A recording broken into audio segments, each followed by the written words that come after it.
আসসালামু আলাইকুম, ঈদ মুবারক। আমরা শিল্পী চ্যানেলের পক্ষ থেকে স্বাগতম জানিয়ে শুরু করছি আমাদের আজকের পর্ব।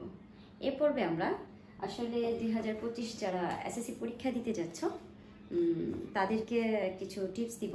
সেটা হলো, আমরা তো মডেল কোশ্চেন করেছি, টেস্ট পেপার করেছি, বিভিন্ন এমসিকিউ বিভিন্ন জায়গা থেকে করেছি।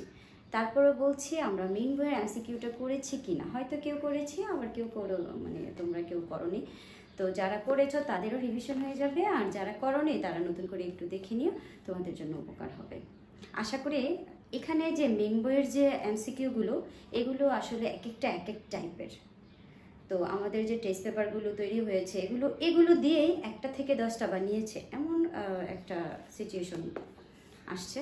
তো আমি চাই তোমরা এটা একটু ফলো করো। যদি এবার আমাদের এসএসসি পরীক্ষাটা একটু হার্ড হবে, তো আমাদের এবার যারা 25-এ এসএসসি দিতে যাচ্ছ তাদের জন্য এটা সুখবর, কারণ তোমরা নিজের যোগ্যতায় পাশ করবে আশা করি।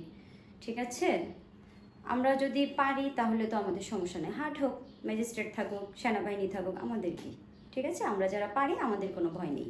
ওকে, তো চলো দেরি না করে আমাদের আজকের পর্ব শুরু করে দিলাম। আমি আজকে অনুশীলনী 1-এর যে এমসিকিউগুলো এগুলো ধরি পর্যায়ক্রমে তোমরা সবগুলো পেয়ে যাবে। 2, 3 এগুলো সব পাবে।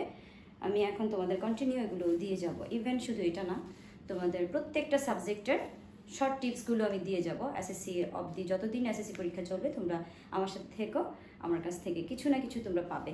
ওকে, তো চলো আমরা শুরু করে দিই। যদিও এই অধ্যায়টা আমরা করেছি, এখান থেকে অতটা প্রথম অধ্যায় আমাদের হলো বাস্তব সংখ্যা। তোমরা সবাই ম্যাথ বইটা হাতে নিয়ে নাও। ম্যাথ বই হাতে নিয়ে অনুশীলনে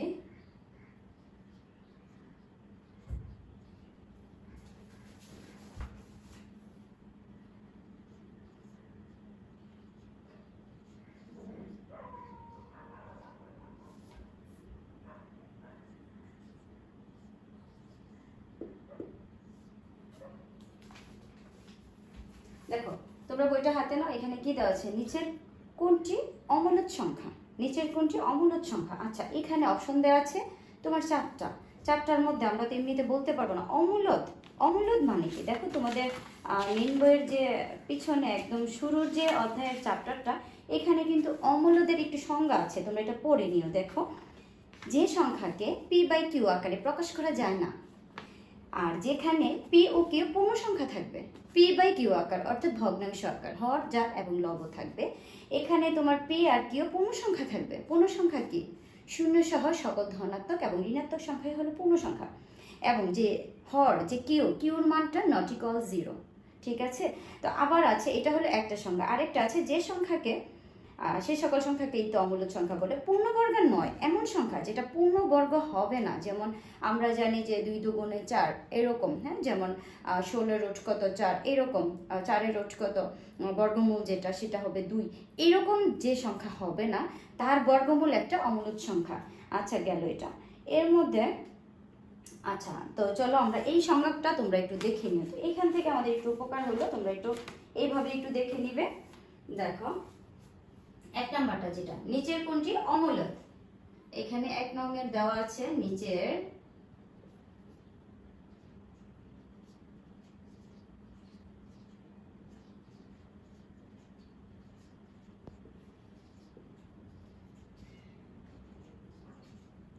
নিচের কোনটি অমূলদ সংখ্যা?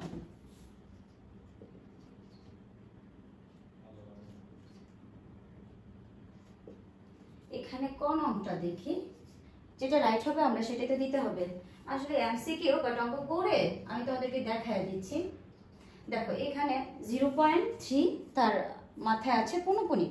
তো সেখানে আমরা কি জানি? আমরা জানি পৌনঃপুনিক ভাঙতে হবে, যার উপর পৌনঃপুনিক আছে তার বিনিময়ে আমরা একটা 9 পাবো। আর এখানে আমরা যদিও বিয়োগের কাজ থাকে, এখানে দেখো কোনো কিছুই আর কি এখানে তোমার বিয়োগ করার মতো সংখ্যা নেই। আবার শূন্য বসাতাম যদি আমার এই দশমিকের পরে কোনো পৌনঃপুনিক ছাড়া সংখ্যা থাকতো, মানে অঙ্ক থাকতো। তো এখানে আমি দিয়ে দিচ্ছি 3।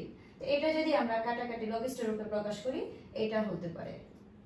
এক্ষেত্রে আমরা 1 আর 3 পেয়েছি। তো এটা যদি আমরা যদি একটু ভাগ করি তাহলে কেমন আসবে? আসবে এমন 0.333 একরকম। তাহলে এটা আরেকটা কথা বলি, যখন দশমিকের পরে আনলিমিটেড কিন্তু একই রকম ডিজিট বের হয়, তো সেই ক্ষেত্রে এই জিনিসটা কি হবে? একই রকম ডিজিট যখন আসবে সেটা মূলদ হয়ে যাবে। আর এখানে যদি তোমার অন্যরকম মানে ভিন্ন ভিন্ন, এটা 2 4 5 3 2 এইরকম আনলিমিটেড হয়, সেটা হবে তোমার অমূলদ। তাহলে এটা কি? এটা তো আমরা কি পেয়েছি? মূলদ পেয়েছি, কিন্তু আমাদের বলা হয়েছে কোনটা? অমূলদ। আচ্ছা দেখো, এবার খ যাচাই করা হোক। খতে কি বলা আছে? এখানে রোড দেওয়া আছে 16 আর নিচে হলো 9। এখন দেখো বন্ধুরা, এটাকে যদি আমি 16 বর্গমূল করি তো সেক্ষেত্রে কি হবে? 4 স্কোয়ার। আর আমরা যদি 9 কে বর্গমূল করি 3 স্কোয়ার। এক্ষেত্রে আমরা রোড আর স্কোয়ার ভ্যানিশ করতে পারি, সেখানে আমাদের থাকবে শুধুমাত্র 4/3। এখন তুমি যদি 4/3 কে যদি ভাগ করো ক্যালকুলেটর দিয়ে, এটা তোমরা করে নিও, ঠিক আছে? ক্যালকুলেটর দিয়ে করলে এটা আর কি দেখবে যে এমন একটা মান বের হচ্ছে। তার মানে এটা আমরা কি পেয়েছি? মূলদ, তাই না? তাহলে এটাও তো মূলদ, মূলদ পেয়েছি। আচ্ছা, এবার গ নাম্বারটা আমরা একটু দেখে নিচ্ছি। গ নাম্বারে আছে কিউবের রুট আছে, দেখো এখানে কিউব আর 8 27। আচ্ছা, এটা যদি আমরা ভাঙতে যাই, দেখো তো এটাকে যদি আমরা কাকে কিউব করলে 8 হয়, আবার কাকে কিউব অর্থাৎ ঘন করলে 27 হবে। তো এই ক্ষেত্রে আমরা যদি 2 কে ঘন করি 8 পেয়ে যাচ্ছি, আর 3 কে যদি আমরা ঘন করি আমরা 27 পেয়ে যাচ্ছি। তো সেই ক্ষেত্রে আমরা এখানে লিখতে পারি, এখানে কিউবের রুটই থাকবে। তো এইখানে দেখো আমরা যদি এই যে 2 আর 3 আমরা এইভাবে লব আর হর হিসেবে লিখবো, লিখে এটাকে যদি ব্র্যাকেট দিয়ে, যেহেতু এটার পাওয়ারও 3 আছে এটারও পাওয়ার 3 আছে, সো সেই ক্ষেত্রে আমরা এইভাবে দিতে পারি। আর এটা কিউবের রুট যেটা, দেখো আমরা জানি যেটা হলো যদি এখানে রোড থাকে রোডের বিনিময়ে আমরা হাফ পাই, এটা এটা আমাদের সূত্র। এখন দেখো আমরা এখানে যদি আবার ঘন থাকে সেই ক্ষেত্রে এটা কি হয়ে যায়? এমন হয়ে যায়। ওকে, তো এই জিনিসটা কিন্তু পাওয়ারে আছে, তো আমরা এটা এইভাবে পাওয়ার দিয়ে দিতে পারি এই কিউবের রুট। তো এখান থেকে কি হচ্ছে? এটা আর এটা আছে হর আর এটা লব হিসেবে আছে, তো এটা ভ্যানিশ করতে পারি। তো সেই ক্ষেত্রে আমরা পাচ্ছি কি 2/3 পেয়ে যাচ্ছি। তো এটাকে যদি আমরা ডিভাইড করি তাহলে কেমন বের হবে? এটা বের হবে, আমি একটু ভাগ করে দেখছি তারপরও।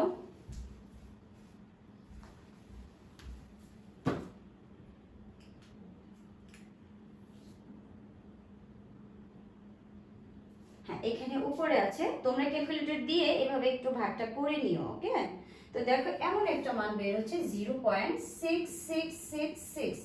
তার মানে কি? এটা আনলিমিটেড কিন্তু একই রকম ডিজিট আসছে।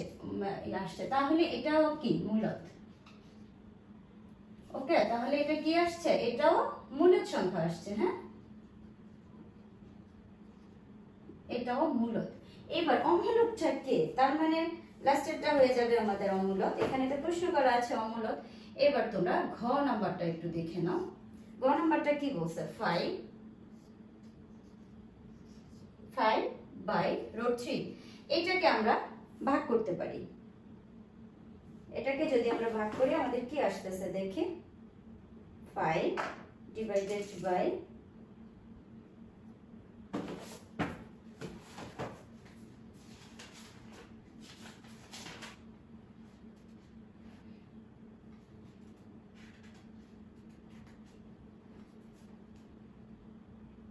আচ্ছা, এখানে আসতেছে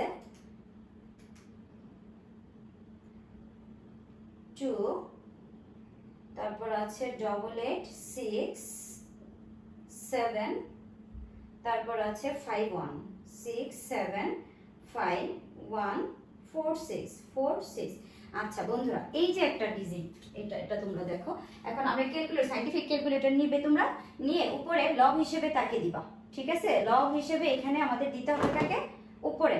নিচের ভগ্নাংশ যেখানে হর, এখানে তোমরা রোডে দিবা, রোডে দিয়ে প্রথমত এরকম একটা অপশন আসবে দেখবা, এই যে এমন একটা অপশন, ঠিক আছে, এইটার মধ্যে আগে এরকম একটা অপশনের মধ্যে আগে ক্লিক করবা, তারপর এখানে এই ঘরের মধ্যে 5 দিবা, আর এখানে এসে তোমরা আবার কি করবে, রোডে ক্লিক করবে, ঠিক আছে, তখন তোমরা এখানে আবার রোড 5 দিবা, দিয়ে ইকুয়াল টু এই যে একটা পয়েন্ট আসছে 2.8867 আনলিমিটেড। দেখো আমি যে বলেছিলাম যে এটা হলো, দেখো এগুলো সব একরকম অঙ্ক আসছে, আর এটা কেমন দেখো 2 8 4 6 7 5 এরকম, তার মানে এইটাই আমাদের সেই অমূলদ সংখ্যা। 2 8 8 6 7 5 1 4 6। ওকে, তার মানে অ্যানসারটা কি হবে, 1 নং এর অ্যানসারটা হবে আমাদের, 1 নং এর অ্যানসারটা হবে আমাদের ঘ নং। ওকে, উত্তরটা কোনটা, এই যে ঘ নং। ঠিক আছে, তোমরা এটাকে ব্লক করে দিতে পারো, শেষ হয়ে গেল 1 নাম্বার। একটা একটা করে কিন্তু আমি তোমাদেরকে বুঝিয়ে দিয়েছি। এবার আমাদের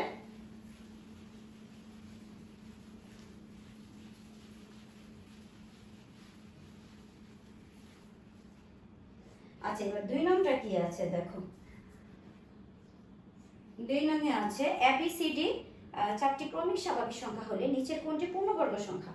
এখানে দেওয়া আছে A B C D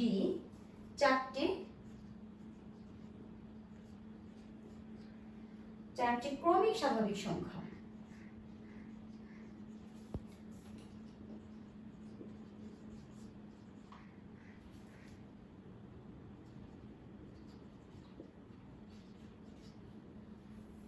চারটি ক্রমিক স্বাভাবিক সংখ্যা হলে নিচের কোনটি পূর্ণবর্গ সংখ্যা।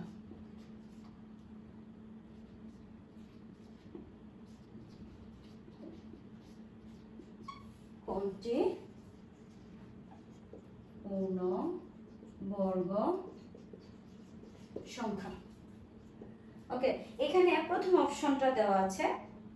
আচ্ছা, আমরা সবকটা নিয়ে কাজ করি। যেহেতু আমাকে বলা হয়েছে ABC 4টি ক্রমিক স্বাভাবিক সংখ্যা, যেহেতু স্বাভাবিক সংখ্যা, তাহলে আমরা কি স্বাভাবিক সংখ্যা কি জানি, শূন্য থেকে বড় সকল ধনাত্মক অখণ্ড সংখ্যাকে স্বাভাবিক সংখ্যা বলে। তাহলে আমরা কি মনে করতে পারি না, মনে করি A ইকুয়াল টু, যেহেতু ক্রমিক কথা বলা হয়েছে, ক্রমিক মানে কি, ক্রমিক কথার অর্থ হলো পাশাপাশি সংখ্যা। ক্রমিক কথার অর্থ পাশাপাশি। যদি তোমার প্রথম সংখ্যাটা যদি 2 হয়, পরবর্তী সংখ্যাটা হবে 3, যদি হয় 1 তবে হবে 2, মানে এরকম পাশাপাশি সংখ্যাগুলোকে ক্রমিক স্বাভাবিক সংখ্যা বলা হয়। তো সেই ক্ষেত্রে আমরা এখানে x ধরলাম, a এর মান x ধরলে আমার b এর মান কি হবে, x + 1, এক করে, ক্রমিক মানে এক করে বেড়ে যাবে। সো c এর মান কি হবে বন্ধুরা, c এর মান হবে x + 2, যেহেতু বেড়ে যাচ্ছে। এবার d এর মান কি হবে, x + 3। ওকে, তো এই ক্ষেত্রে দেখো 4টি ক্রমিক স্বাভাবিক সংখ্যা নিচের কোনটা। তা আমরা এটাকে সুতরাং দিয়ে একটা অঙ্ক শুরু করতে পারি। A B C D equal to, এদের আমরা মান বসাবো, আমি যা যা ধরেছি। A এর মান x এবং B এর, যেহেতু এগুলো ABC, আমি কিন্তু এখানে কোনো কমা উঠাইনি, তো এগুলো গুণাকার আছে, তো আমি এগুলোকে তার মানগুলোকে গুণাকারে উঠাবো। x + 1, আরেকটা আছে x + 2, আরেকটা আছে x + 3, x + 3। ওকে, 1 2 3, ঠিক আছে। তো এখন দেখো এখানে বাঁ দিয়ে শুরু করতে হয়, যেহেতু মাঝখানে সমান আছে, ইকুয়াল টু, এই যে এই দুইটা রাশি। দেখো আমরা সবসময় মনে রাখবো, এই অঙ্কটা আমার আগে করা ছিল, তো আমার মনে আছে যে আমরা যদি বড় সংখ্যাটা আগে নিই, সেক্ষেত্রে কিন্তু আমরা একটু সুবিধা পেয়ে যাচ্ছি, ঠিক আছে। তো তোমরা মনে রাখবা যে বড়টা x + 3, যেটা বড় সংখ্যাটা তোমরা আগে নিয়ে নিবা এই x এর পাশে। একটু সাজিয়ে নিচ্ছি, হ্যাঁ, x ইকুয়াল টু এই বড় সংখ্যাটাকে আমি এইখানে বসিয়ে দিলাম, আর এই বাকি যে দুটো x + 1 আর x + 2 এখানে দিয়ে দিচ্ছি। এবার আমরা দেখো এগুলো গুণের সিচুয়েশন আছে না, গুণ, আমি এটা গুণ করে নিব, এই দুইটা আবার এই দুইটা, ঠিক আছে। তো দেখো ইকুয়াল টু, গুণ করলে কি হচ্ছে, x² + 3x, একটা রাশি হয়ে গেল। এবার এই দুটো গুণ করলে দেখো স্বাভাবিক গুণের মধ্যে, এটা দিয়ে এটাকে গুণ করছি x², এটা দিয়ে আবার এটাকে গুণ করছি। তোমরা তো গুণের নিয়ম পারো, যদি তোমাদের গুণ ভাগে কোনো সমস্যা থাকে আমার চ্যানেলে ঢুকে গুণ ভাগগুলো দেখে নিও, ঠিক আছে।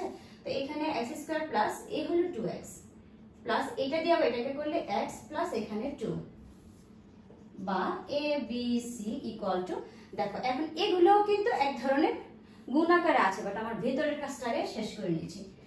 x plus 3x equal to, এই যে দেখো x স্কয়ার, এখানে দুটো x আছে, আরেকটা x আমার সাথে, মোট হয়ে গেল 3টা x প্লাস এই হলো 2। দেখো এখন একটা সিচুয়েশন, এই যে দেখো x square plus 3x, x square plus 3x, ওকে, দুইটা মিল একদম হুবহু মিলে গেছে। তো সেই ক্ষেত্রে এটাকে আমি আলাদা বন্দি করে ফেলবো, ঠিক আছে? যেহেতু মিলে গেছে, দেখো আমি এটাকে এইভাবে আলাদা বন্দি করে এইখানে একটা সেকেন্ড ব্র্যাকেট দিয়ে দিচ্ছি।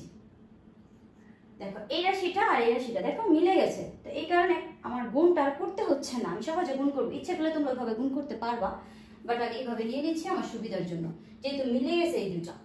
আচ্ছা, A B C D equal to, এটা আর এটা গুণ করছি, এটা এটা দিয়ে গুণ করবো একবার, এই রাশি এই রাশির সাথে, এই রাশিটা এই রাশির সাথে। সেই ক্ষেত্রে আমাদের x square plus 3x equal to square হবে, যেহেতু এটা একটা একটা দুইটা গুণ করলে পাওয়ার বেড়ে যায়।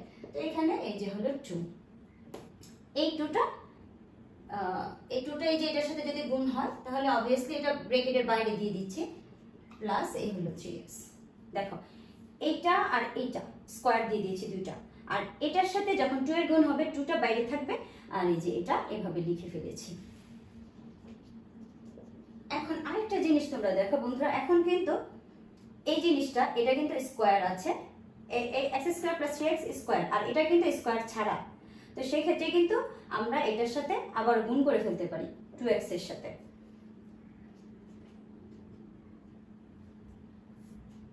a স্কয়ার প্লাস 2, আর একটা গুণ না করে আমরা যদি সূত্র ফেলি আমাদের জিনিসটা গুণ করলে হবে, বাট আমরা যদি সূত্র ফেলি মনে হয় আমাদের জন্য একটু বেশি সুন্দর হবে। দেখো আমরা এমন একটা সূত্র পারি কিনা বন্ধুরা, দেখো তো, a প্লাস b তার হোল স্কয়ারের সূত্রটা কি? তোমরা ইচ্ছে করলে গুণের নিয়মে যেতে পারো, বাট এইভাবে গেলে তোমাদের জন্য সুবিধা। a square plus 2ab plus b square, আমি এই সূত্রটার হাত ধরে এই জায়গাটা একটু শর্ট করে ফেলতে চাই। দেখো আমার a স্কয়ার আছে প্লাস 2a, এই যে a স্কয়ার প্লাস এই হলো 2a, b টা নাই আমার এখানে, দেখো আমার এখানে b টা নাই।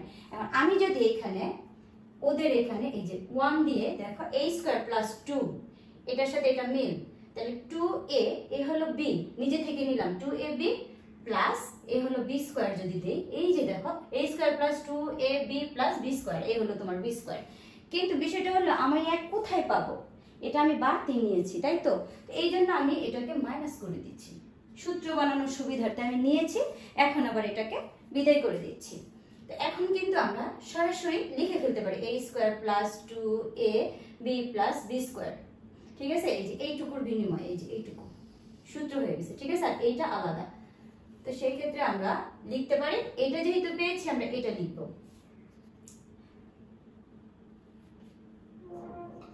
x square plus 3x a plus b কিন্তু আমাদের 1, এ হলো 1, a প্লাস b তার whole square.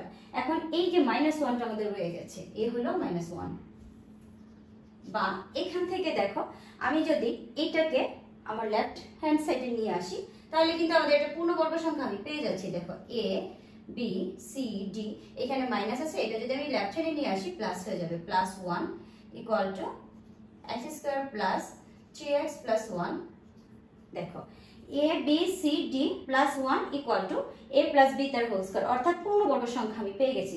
a b c চারটি ক্রমিক স্বাভাবিক সংখ্যা বলে দিয়েছে, আর কোনটা নিচে পূর্ণবর্গ সংখ্যা। তোমাদের হাতে এই বইটা যদি থাকে তোমরা এটা নিয়ে নাও, দেখো এখানে ক খ গ, আমার অপশনটা গ এর সাথে মিলে গেছে, তার মানে কি এই অ্যানসারটা গ এর সাথে মিলে গেছে, তার মানে এখানে আমার আর বাড়তি করতে হচ্ছে না, এটাই আমাদের অ্যানসারটা হবে। ওকে, তো বন্ধুরা ভিডিওটা আমি লং করতে চাই না, এখানে যেহেতু অঙ্ক করে দেখানো হচ্ছে, আমি এক ভিডিওতে দিতে পারতাম, আমি চাই আরেকটা পর্ব বানিয়ে এটা দিয়ে দিই। হ্যাঁ, আজকের মতো এই দুইটা দিয়ে শেষ করছি, ঠিক আছে? তো ভালো থাকো, আবারও ঈদের শুভেচ্ছা রইল, তার ঈদ মুবারক। তারপরে বলবো, এখন যেহেতু ঈদের আমেজ একটু একটু করে কমে যাচ্ছে, তো কমেই গেছে, এখন তোমাদের তো আবার 10 তারিখে পরীক্ষা, তোমরা ছুটি কাটিও না প্লিজ, তাহলে হয়তো তোমাদের মানে পুরনো যে পড়েছিলা রিভিশনগুলো, এগুলো রিভিশন দিবা, মানে এগুলো ভুলে যেতে পারো। তো তো তোমরা ছুটি কাটানো, স্যার ম্যাডামরা তো এই সময় ছুটি কাটাবে 2-1 দিন, বাট তোমরা অবসর থেকো না, তোমরা তোমাদের কাজটা চালিয়ে যেও। আর আমার সাথে থেকো, আমি কন্টিনিউ তোমাদের এই মিডওয়ার এমসিকিউ গুলো করিয়ে দিব। তো ভালো থেকো সবাই, আসসালামু আলাইকুম।